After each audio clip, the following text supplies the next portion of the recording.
जय अथ तृतीयोध्यायः।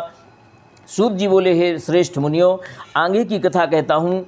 उल्का मुख नाम के बुद्धिमान राजा सत्यवक्ता जितेंद्री प्रतिदिन देवस्थानों पर जाते, गरीबों को धन देकर उनके कष्ट दूर करते। उनकी पत्नी कमल के समान मुख वाली सती साध्वी दोनों पति पत्नी भद्रशिला नदी के तट पर भगवान सत्यनारायण का उत्तम व्रत करने का संकल्प किया।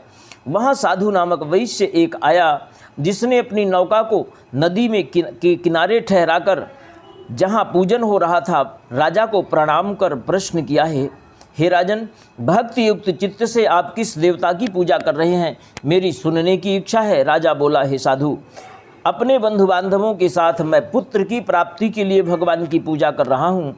भगवान सत्यनारायण परम शक्तिवान हैं, सारे मनोरथ पूर्ण करते हैं। उस साधु वैश्य ने कहा, भगवान, मेरे भी कोई संतान नहीं है।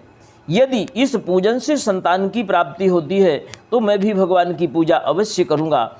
ऐसा निश्चय कर प्रण किया, जब मेरी संतान होगी, हे नारायण, मैं आपकी पूजा अवश्य करूँगा।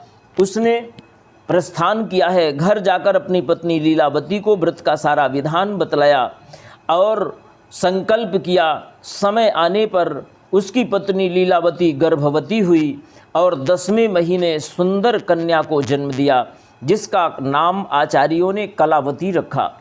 वह कलावती धीरे धीरे पिता के घर में वृद्धि को प्राप्त होने लगी, जैसे शुक्ल पक्ष का चंद्रमा वृद्धि को प्राप्त होता है। और एक दिन लीलावती ने अर्थात साधु वैश्य की पत्नी ने अपने पति से कहा, स्वामी, आपने संकल्प किया था मैं जब मुझे संतान की प्राप्ति होगी मैं भगवान की पूजा करूंगा, अभी तक आपने पूजन किया नहीं। उसने विचार किया, बार बार धन खर्च करने की बजाय जब पुत्री का विवाह करेंगे तभी भगवान की पूजा भी कर लेंगे। ऐसा कहकर व्रत को टाल दिया। समय बीतता गया। पुत्री विवाह के योग्य हुई।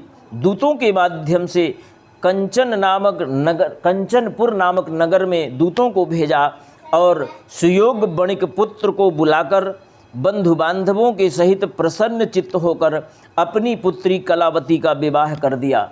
सूत जी महाराज कहते हैं, किंतु दुर्भाग्यवश विवाह के समय भी भगवान की पूजा करना भूल गया।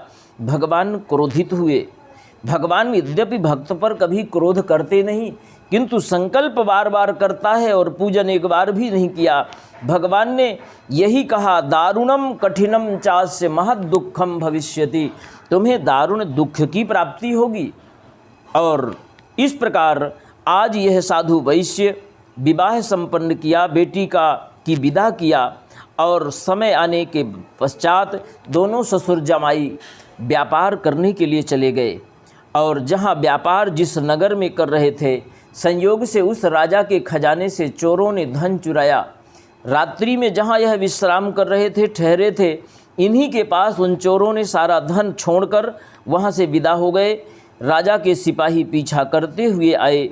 इनके पास धन प्राप्त कर उन्होंने इन दोनों को ही चोर समझा, राजा के सम्मुख उपस्थित किया।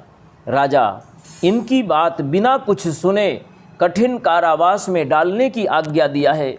ये दोनों बंदी बना लिए गए, जेल में पहुंच गए।